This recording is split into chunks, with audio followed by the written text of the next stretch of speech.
Acara seminar nasional ini terlaksana secara hybrid dan diikuti oleh ratusan peserta yang terdiri dari mahasiswa, dosen, praktisi, serta pemangku kepentingan bidang kemaritiman.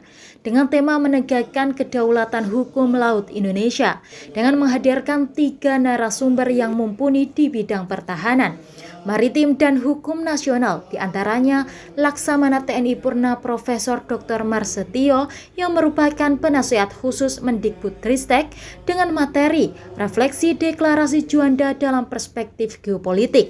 Laksamana Muda TNI Purna Dr. Iwan Isnurwanto, Wakil Rektor 2 UHT, refleksi dari perspektif keamanan laut, serta Profesor Diana Puspitawati, dosen Fakultas Hukum Universitas Brawijaya, refleksi dari perspektif pembangunan hukum nasional. Sementara itu, penasihat khusus Mendikbudristek yang juga mantan Kepala Staf TNI Angkatan Laut, Laksamana TNI Purna Profesor Dr. Marsetio, mengatakan pahlawan Juanda ini jadi inspirasi bagi bangsa Indonesia untuk menjadi negara maritim besar di masa depan dengan adanya deklarasi Juanda. Sekaligus mengapresiasi langkah cerdas Rektor UHT yang menyatakan bahwa deklarasi Juanda itu final.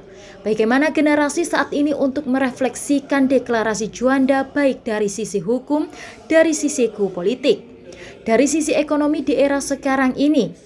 Bagaimana deklarasi Juanda ini juga telah menjadi dasar bagi para pemerintah dalam menyusun Astacita.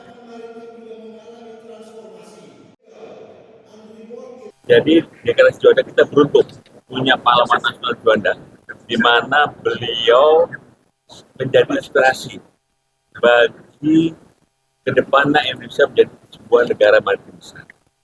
Jadi kita katakan tadi dalam Pak Presiden sampaikan bahwa dengan deklarasi Juanda ini tadi, dan saya sangat mengapresiasi langkah cerdas dari Rektor dari UHT. Deklarasi Juanda itu final. Kemudian bagaimana kita merefleksikan deklarasi Juanda dari sisi mana? Dari sisi hukum, dari sisi geopolitik, dari sisi ekonomi. Dan kalau kita lihat di era saat ini, bagaimana deklarasi Juanda itu juga telah menjadi dasar salah satu adalah bagi pemerintah dalam menyusun Astacita. Sehingga dengan demikian deklarasi Juanda itu adalah sudah final dan menjadi pegangan. Kenapa kita peringati tiap tahun? Itu merupakan refleksi apa-apa yang sudah kita laksanakan, apa-apa yang belum kita laksanakan, terutama untuk bangsa dan negara ini. Sebelumnya dalam sambutannya, Rektor UHT Laksda TNI Purna Avando Bastari mengatakan, peringatan 68 tahun deklarasi Juanda ini bukan hanya sekedar mengenang masa lalu, tetapi juga menjadi ajakan reflektif bagi kita semua untuk menegaskan kembali jati diri Indonesia sebagai negara bahari yang berdaulat, adil, dan makmur.